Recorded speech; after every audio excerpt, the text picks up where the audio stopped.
Hi there. Welcome to Blooming Into You. I'm Kristen, your host today.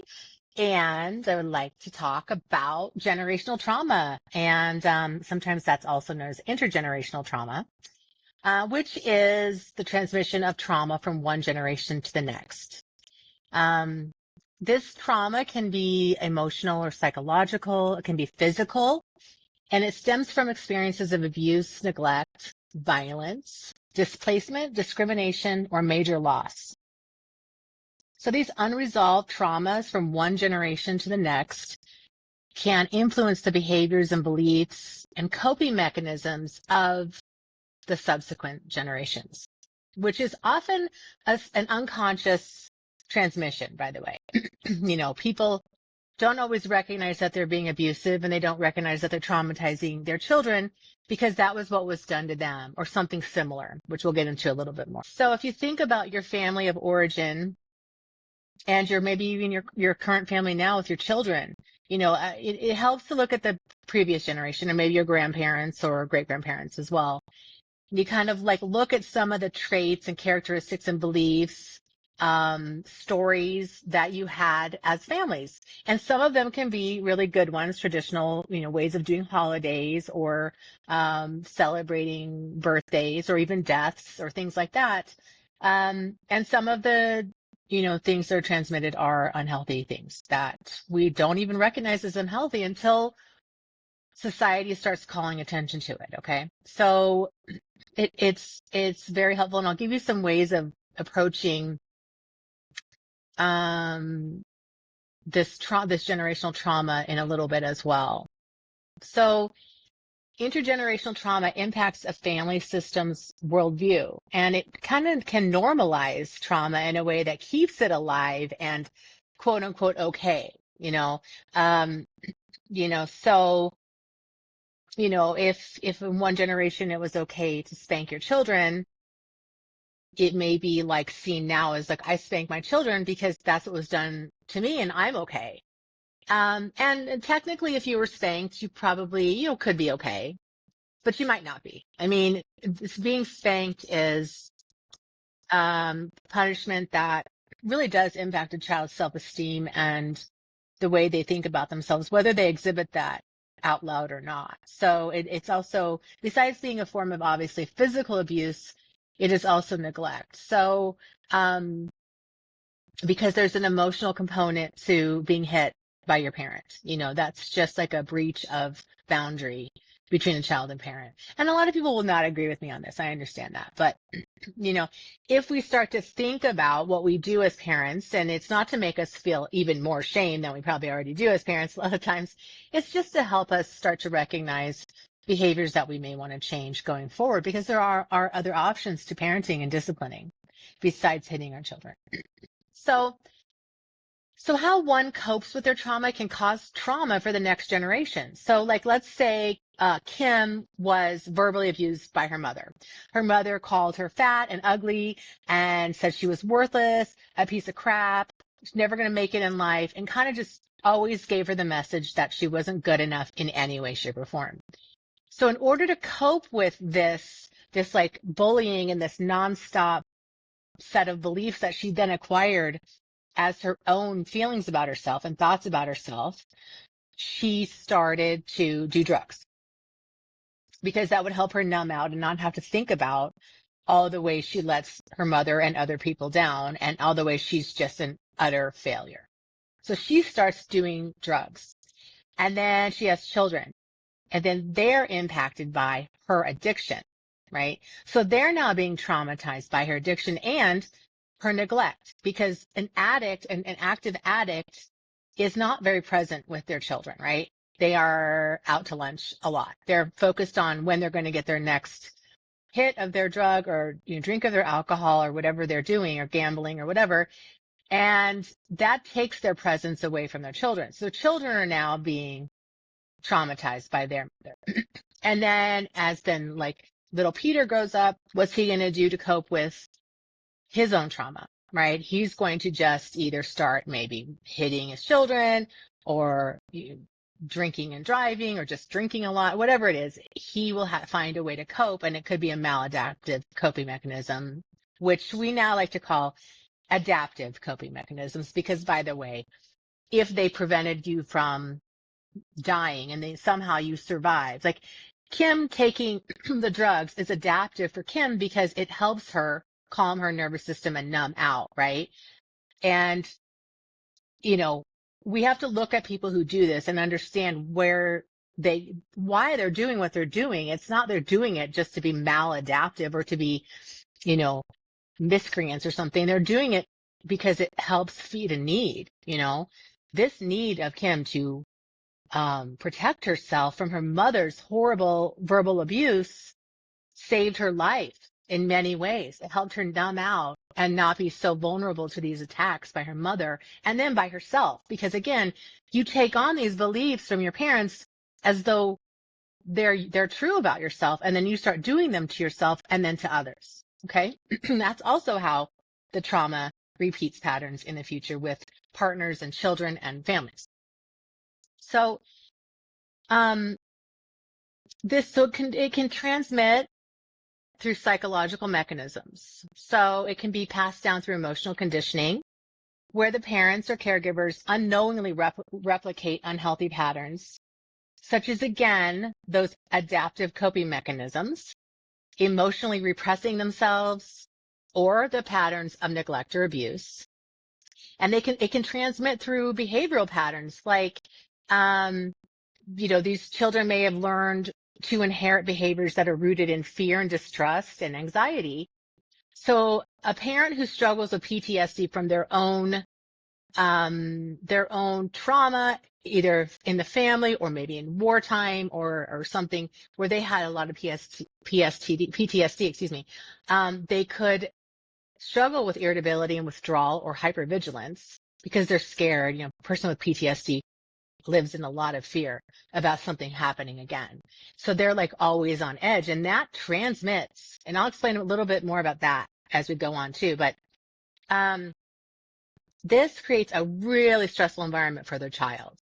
And then keeping the secrets of the family and what they're up to behind closed doors is very important in order to transmit and maintain this generational trauma.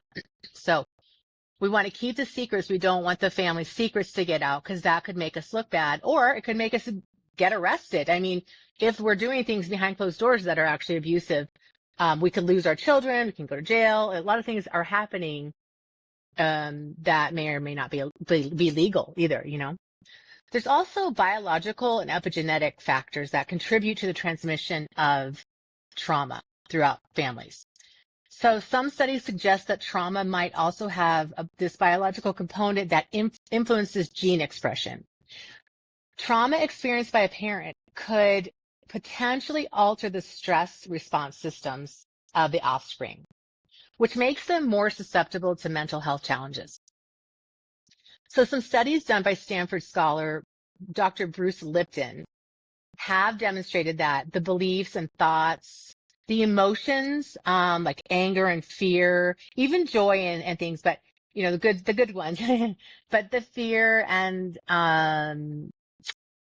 depression, sadness of the mother during the time of pregnancy can biochemically alter the genetic expression of her offspring. So biologically, it actually helps the child prepare for their life in the household when they're going to be born into. So it's like a pre-adaptation or pre-programming that gets them prepared to be able to live in that home. And what happens is stress hormones do cross the placenta and they constrict the fetus's blood vessels. And this creates this fight or flight response in the child so that this child can learn to survive in a home where they're going to have a trauma reaction like a fight or flight or a fawn. But, this fight or flight reaction coming from the stress hormones and the blood vessels constricting really gets the child ready to survive in this particular home. So when we say that a child is affected by trauma and kind of knows what to expect on some level, even in the womb, it's scientifically proven that children are prepared for the environment they're going to be born into on some level in their bodies, in their nervous systems. Okay. Not consciously. Again, none of this is conscious until we make it conscious. And that is something that we can all do. And many people on this planet right now are the generational trauma stoppers. And this is very, very good. This changes the way we do things in life and the way we function and the way we relate to our children and to one another in a more peaceful way, which is amazing and great. It's great. But you have to become aware of your own family's trauma. And that can be difficult because then you have to look at some of the stuff that isn't so fun to look at, right? And have to admit, oh, maybe I wasn't treated as well. You can always say, I was hurt. I want to take care of that pain. And my parents didn't know better because actually they did know better. Honestly, they didn't. It's very unconscious and it travels through family. And when you're in groups of people, you go into like a group think. You like go into the space of like, well, if he's doing it, then I'm going to do it. And this happens on the most subtle levels. This happens in schools. This happens in, churches. This happens in our environments. So it definitely happens in families. Like you don't know any different from your own family. So you're just going to adopt what your family teaches you, right? That makes total sense. But does it mean that it's healthy and good and right? Not necessarily. And so changing it, although that can be very, very difficult, and I'll explain a little bit about that too in a minute, but that can be very difficult, but it is definitely not impossible. And it can set your future generations up for much better, healthier ways of living and coping, really. So there's something called a family mythology, and this also can help maintain this generational trauma. So this mythology is usually a collection of false beliefs about the family stories that have been passed down. So some stories are okay and normal, but there are some that aren't, like some that say like the Johnsons are always upbeat, positive, and we're always happy. And that could be cool, great. But if behind the scenes there's discord, there's fighting, there's, abuse, there's alcoholism, whatever, people are feeling very lonely, they're not being connected with, then you have to go into every situation acting like you're a Johnson who's always, always happy. And that might be a lie. That just might be untrue. And this sets children up to be groomed and to enable the continuation of the trauma for the next generations. There are also things called family mottos. So one that could say like a positive attitude will always be rewarded. That can also be a negative thing because when you don't have that positive attitude all the time, you're going to be shamed and ostracized by your family members and other people who are also like, well, we are always positive. And if we're not, we're in trouble. So what we do is we're always positive and then we're rewarded for that. But, human beings aren't always positive. In fact, a lot of times human beings are not positive at all and have a lot going on inside themselves and a lot of sadness and a lot of grief and anger and, feeling disappointed and let down by things in life. And to pretend to be happy instead of to look at what's really going on sets the child up for very, very difficult times in their lives because you're just trying to gloss over and have this positive, toxic positivity instead of saying, life is hard sometimes and I'm going to sit here with you and let you feel through this. Because when a person has to pretend to be happy all the time, it's like a disconnect between their reality and the fantasy. And the reality is when I'm not allowed to be sad when I'm sad and nobody understands me and I'm supposed to just be happy all the time, I feel lonely. I feel really ashamed of myself and I feel very isolated and like no one understands me and I don't feel seen or heard or valued or loved for me as a person, a person who sometimes feels sad and sometimes feels lonely and sometimes feels angry. And there could be very good reasons why I feel these things. Typically, there are very good reasons why we feel these things. Usually when we're sad, we have a good reason for it, or we're angry, we have a good reason for it. And to just gloss it over and say, nope, the Johnsons are just happy people. And if you can't get with the program, we're going to tell you how horrible you are because we don't like negative Nancys in this home. Okay. And then you feel very ashamed of yourself as a child and you feel like something's wrong with you. So when someone in the family decides they want to deviate and change the system, they automatically become the black sheep or the scapegoat of the family. Okay. They're blamed. They're, pointed fingers at like you just make us look so bad. Why don't you stop acting out? Why don't you just be a positive person all the time? Why don't you follow our rules? Cause we know best. You're just like a bad human being and you make us look bad. And if you make us look bad, people are going to see how, you're reflecting on us and they're going to see that we have flaws and that we're human and that we make mistakes. And we don't want anyone to see that. So you got to keep our secrets and you got to keep this hidden, man. Stop acting like this person who goes around telling everybody our secrets or acting negative when you should always be positive and getting bad grades at school when every one of us gets straight A's because if we don't, we won't be rewarded and we might be ostracized, shamed, or punished, right? So it's this whole very families can be like cults. It's a very I can't think of the word. It's just very controlled in a sense, I guess is a word. But it's almost like a cell membrane that wraps around the family and keeps everyone in the space they're supposed to be in, okay? It keeps this pervasive shame, keeps everyone in line. Because as you probably realized, feeling shame is one of the worst feelings you can feel. And I will say this a lot. In fact, next week I'm going to talk about shame a lot. But shame is something we don't want to feel. It's absolutely soul crushing to feel shame. And we often feel shame because somebody gave it to us. This generational trauma, somebody gave it to us. We don't really have a reason to feel ashamed, right? We don't have a reason to be feeling toxically shamed. That builds an identity about yourself that I am bad. Whereas you're probably not bad. You probably did some bad stuff or some stuff that wasn't really good.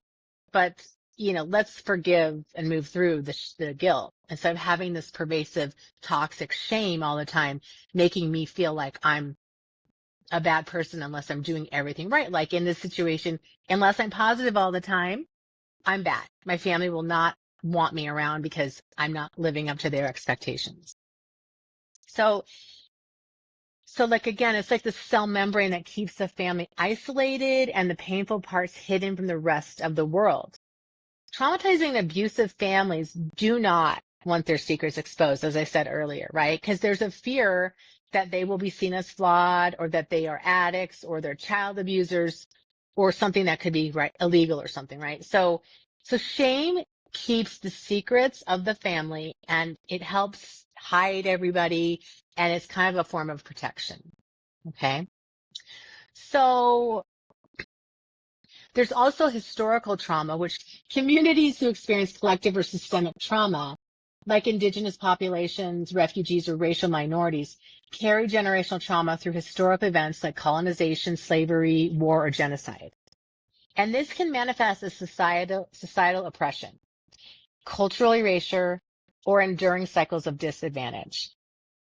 There's personal or family trauma, which includes abuse, neglect, addiction, mental illness, or violence within a family unit. So these emotional scars affect how future generations form relationships and their view of the world. Okay. This really impacts how people look at the world, this trauma, this generational trauma. And unless it's changed, it will just keep perpetuating, right? People who live with generational trauma have an increased risk of mental health disorders like depression, anxiety, PTSD, and substance abuse. There's also chronic stress that comes from trauma, the generational trauma, and this can lead to the long-term physical health issues like heart disease, autoimmune disorders, and digestive issues. There's cancers, there's all kinds of stuff that can happen from this long-term. Now think about this. This baby in this womb has to deal with dealing with mom eating McDonald's every day and no vegetables, forgets her, her vitamins, or eats perfectly and doesn't drink alcohol and she's pregnant or smoke cigarettes or do drugs. Okay. And she takes her multivitamin, her prenatal vitamin every day and she rests and she exercises appropriately and she keeps her heart rate to the right place when she's pregnant and she does everything right. But she has an abusive situation going on with dad. Dad's hitting her or dad's calling her names or he's ignoring her, whatever it is. and she's dealing with the stress of like, she's trying to do everything perfectly, but then her husband is not feeding her right, right? He's not emotionally feeding her and she's stressed out, or she has her own family issues with her brother or her mother or whoever, right? So she's under this constant stress, the constantly having stress hormones pumping out of her own body. And guess who's getting it? Baby's getting it. Baby's having the constricted blood vessels, the higher blood pressure, the ability to know the fight or flight even before it's born. And can you imagine this baby has this, pre-adaptive way to know how to fight or flee, is born into this home, is with the father who's abusing the mother in some way, the mother who's kind of has to fawn and take it and tries to act perfect and dealing with her own traumas that she has received from her own family and he's received from his own family, the father. And now here's baby in this home, learning how to find a wife who's going to take the abuse, learning how to be the husband who's going to abuse. And all along, his nervous system is dysregulated all the time. And he's always having this fight or flight, continually, probably all the time. He grows up and he has a heart attack when he's 45. Why is this? Well, because he's been under all of these stress hormones his entire life and before he was really actually born into the world. Okay. That is 45 years of stress. So, and then you add on, maybe not eating well or whatever goes into all that, right? Like just, you can only do so much. If you're under constant nervous system dysregulation, it's going to affect your health. So yet another reason to heal your generational trauma is your health, right? That's a very important one for most of us is we want to be healthy. And here's a way to do it. Okay. I'm just going to give that little tip to you right there. So, okay. So you want to break the cycle. You want to figure out, how am I going to break this cycle? A lot of us think, well, it happened like 40 years ago. I'm fine. My family's fine. And that's great. And I hope that's true. But in many cases, that's just denial because we don't see it or it was normalized. It was normalized for us to think that it's normal, right? So you just you go to work, you do your thing, you fight with your wife, do your sports activities on the weekends with your family, or you go to dinner, you live your life and you're like, we're fine. We're not traumatized. Nothing's wrong. Kristen's just, trying to make a mountain out of a molehill. I get it. But, for most of us, it's not, I can't say it's 100% of the population because I don't have those stats, but I do have like we'll say 70% of the population has been traumatized. And that's a lot of percentage, right? That's a high amount of people. So way above average. And, all I'm going to say is take a look. Okay. Just take a look at how you're treated. Decide if really it felt good for you. And now you might have to sit with yourself and ask yourself these questions. You might need a journal. You might need to like breathe into it, meditate on it, something. You might need to have a little time just to acknowledge and be aware of if you were traumatized. So it's the first step because self-awareness is always, always, always the first step in any way we heal. Because once you are aware, the healing process goes way faster. And you might pop back into into denial and bargaining and like deciding, I'm not sure I think I'm just making this too big of a thing. It's not really that big of a deal. And that's part of it, in the last episode, Becky and I talked about grief and how you can go. And this is kind of a loss. This is the loss of the family that you thought was okay. And you're realizing, oh, maybe my family wasn't totally okay. No, your family wasn't totally messed up. I mean, unless your family was, and you usually will know it more clearly than those of us who didn't have the most messed up family, right? But there might be some cracks you can see. Okay. If you don't have trauma, generational trauma, don't create it. I'm not here to create this. I'm just here to say, if you did have it and you do think you might be transmitting it to your next generation, let's just take a look at it. Okay. It's not going to hurt anyone. All it is I was hurt by my parents who didn't know better because guess what? They were traumatized too. And the whole society collectively was also traumatized. So how on earth could they have known? But still, even though they were harmed and it really technically isn't their fault, guess who got hurt anyway? You did. You got hurt anyway. Okay. So we want to take care of you now. Because we take care of you, guess who gets to be a better mom or dad for the next generation? You do. So there's no harm in this. It's not about blaming your parents and hating your parents, being angry. No. If you feel anger toward them or resentment toward them, you work that out between yourself and your coach, your therapist. It's a you and you situation. It's not a you and them. They can't change anything that they did now. Okay. They made their mistakes. I'm sure if they know they hurt you, they will be filled with shame, or they'll deny it and tell you you're wrong. Either way, you aren't going to feel better. You're going to feel worse because you're going to be making them feel bad, or they're going to try to keep you locked into this with that, because they don't want you to change this and expose who they are, remember? So they'll keep the shame alive, and you'll just have to sit here and go, okay, well, I guess I'm just overreacting, so I'll just shut up now. So that's not also healthy for you. Okay. The idea is to become as healthy as you can be right now in your life, right? Because there's no harm in becoming healthier. It's just, there's actually no harm in that at all. There's great benefit to it, actually. So the idea is to look at things, be really super honest with yourself. And again, you don't have to tell anybody about this. You don't have to tell a coach. You don't have to call me and tell me unless you want to. You don't have to tell your friends or your other family members who, by the way, may not believe you or may not be ready to change themselves. And then you'll just get called the scapegoat again, right? So it's a you and you thing. Okay. You and a professional who can help you thing, right? Or friends who can really help you. Find a partner, find a friend who will listen and see you and not make you feel bad about yourself, and share that. That really, really helps. Okay. To get it out. So, we want to, when you're becoming self-aware and acknowledging your trauma, you want to just try to understand how the past generations' experiences shape the family dynamic, okay, or the community dynamic. If you want to get some support, some therapy, some coaching, look for, trauma-focused coaching or therapy, family therapy, community-based support groups. Groups are great for people. Groups are great. Like Codependence No More, Al-Anon, Narc-Anon. I mean, if you have active addiction or you're trying to get over it, there's Alcoholics Anonymous.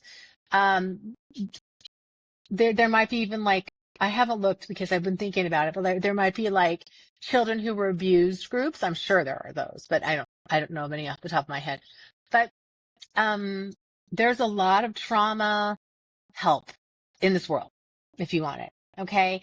And I think just acknowledging it and being aware of it is such a huge step that it will help you become, sort of be more on that pathway toward healing. And it's a very beautiful experience. It's hard. It's not fun. I'm not going to sit here and lie and say it's not hard and it's not fun. The beauty of it is you're freed from your trauma once you are freed from it. And being free from it is so, so good, not only for our health, as I mentioned, because the stress is reduced, the nervous system is calmer, and that sets you up for a more peaceful experience of your daily life.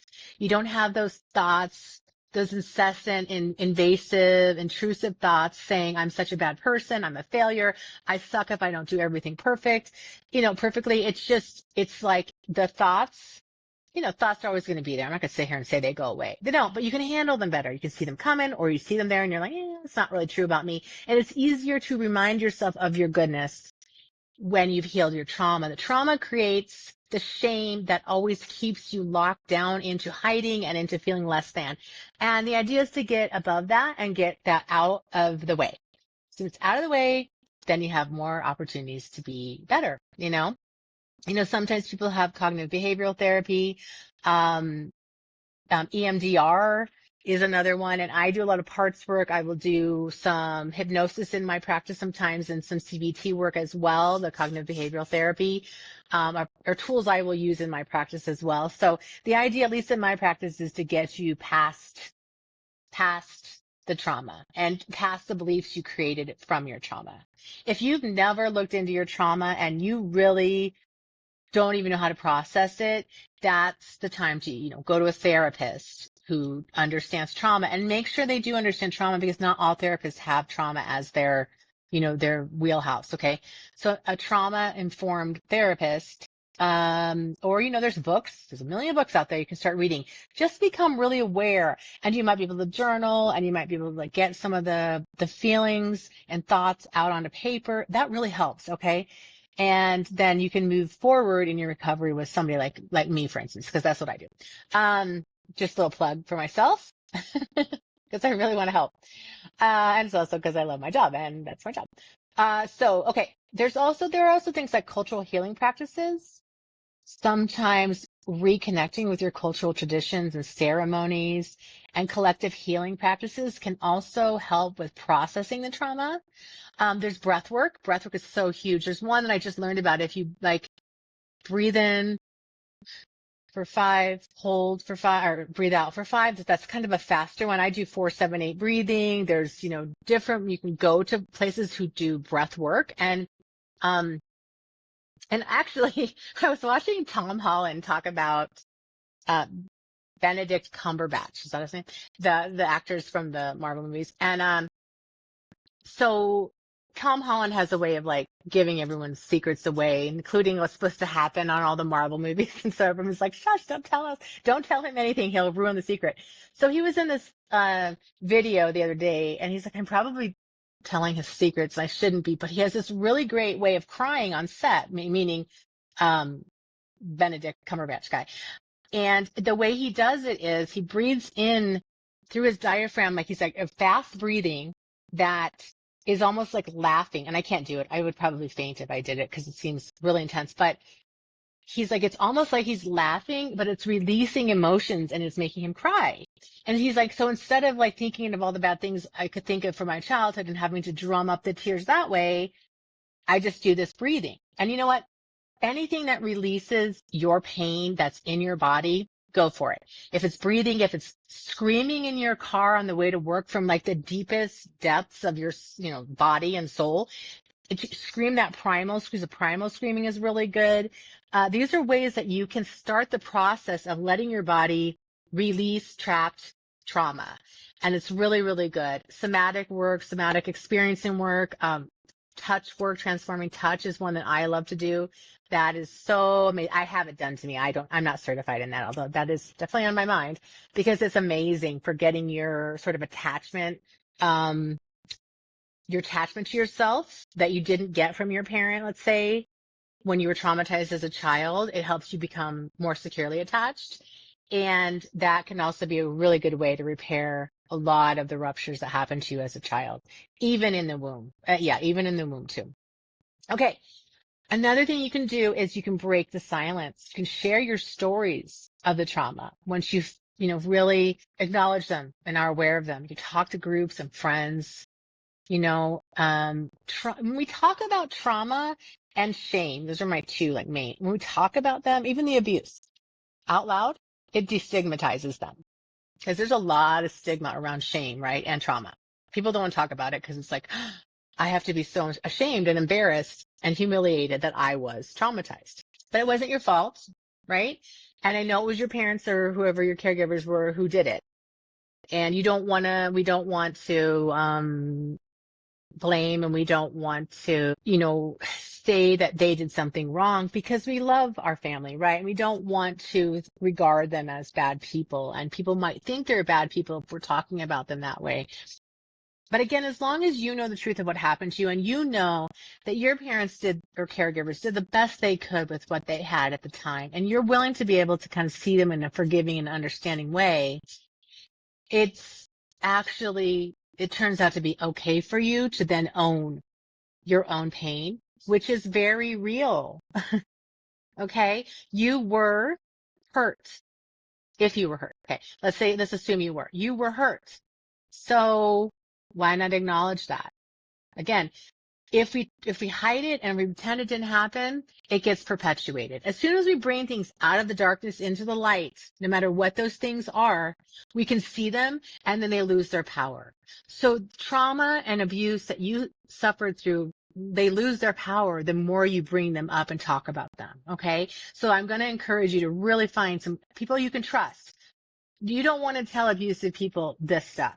This is the kind of thing that abusive people will use against you in conversations to make you feel worse about yourself. So no, please make sure that you find somebody you can trust to talk to about these things, because you want to be seen and you heard and not judged and not shamed. Because if you have somebody you tell this to and they haven't done their own work and they're like, how could you talk about your parents like that? They're so nice. I've known them since I was 4. They're like the nicest people. And it's like, well, they were nice to you and outwardly to everyone else, but they weren't nice to me. And then they don't believe you. You're going to feel really ashamed. You're going to be like, oh no, everyone thinks I'm a bad person. I'm not being positive like they think I should be and all that. And so you don't want to find the wrong people to tell.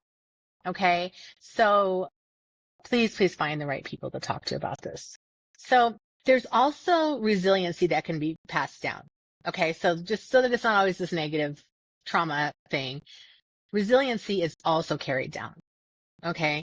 So that, finding some coping mechanisms that are positive, having community support and individual and collective communities that can help you. They can help you and families break the cycles and foster healthier and more adaptive ways of coping with the stress and adversity. And this is very, very helpful because if you think about yourself right now listening to this and think of your age, I want to remind you that you are very resourceful and you're very resilient, because if you weren't, you wouldn't be here. Okay. You are grown now. Whatever happened to you back then never has to happen to you again. And you are able to find the people and situations that can help you. So please remind yourself that you are resilient and you are resourceful. And even if you don't really feel confident about that all the time, try and think of ways that you have proven to yourself that you are very capable of finding ways of getting help and that you are doing it, because if you weren't, you wouldn't be alive right now. Okay. Because something would have happened to cause, for all we know, right? And if you're unhealthy because of the stress you're always under and the stress you've been under your whole life, and you're doing things to numb out from that, or like eating poorly, doing drugs, whatever you might do to cope, try to be gentle with yourself. You've learned how to adapt to a life that has been difficult. Okay. And I think that we need to acknowledge and destigmatize addiction and addictive processes as well, because there are reasons we do the things we do, no matter what they are. And the sooner you can also acknowledge, I drink too much because I don't want to feel and I don't want to think about things and I'm scared of my future and I'm in a bad situation with my partner, or I don't want to think about how I was hurt by my parents. I'm going to drink. Just be gentle with yourself. Okay. There's reasons for it. And the more you see and understand yourself for those things, the likelier you are to actually start breaking those habits. So we keep shaming ourselves and saying, well, I'm a loser because I drink too much. That just perpetuates the shame. That perpetuates that behavior, that addictive process. So try to be gentle with yourself. And if you do have an active addiction, please seek out help for it when you're ready to stop. Okay. So, we want to break the cycle with intentional healing and understanding. And we want to do that by looking again at our individual trauma, but also dismantling the systemic issues that perpetuate the harm. Okay. So, another way we can look at the epigenetic changes, the DNA changes throughout our family line, is that through living with adversity in a family line and learning to adapt and become resilient, we are better able to take care of and defend ourselves, right? So, and personally, okay, if I was like in a street fight with somebody and I've never fought a human being, like I've never hit a person, I don't know what that's like. I don't know what it'd be like to have to defend myself. I would so much rather be with somebody who knows how to fight than somebody who doesn't. And somebody who knows how to fight probably went through a lot of challenges and had to learn how to fight probably at a young age in order to survive. And I guess I'd rather be with somebody, around somebody who knows how to take care of themselves than somebody who doesn't. And that's kind of the gift, okay? If we look at the gift of the generational trauma in the sense of, your cells and your DNA changed in order to adapt to this world. And, it would be ideal, the ideal circumstance if we just didn't, ever feel like we had to learn how to adapt to such horrible things. But if we're in situations where we don't know how to take care of ourselves and somebody else does because they've been through some hard stuff, sign me up. I want to be close to that person, those people, they can hopefully help me survive. Right? Anyway, I hope this helps. If you need any help with your generational trauma or anything you're going through or trauma in general, please feel free to reach out to me, find me in my places, and I will see y'all next time. Thanks so much. Bye.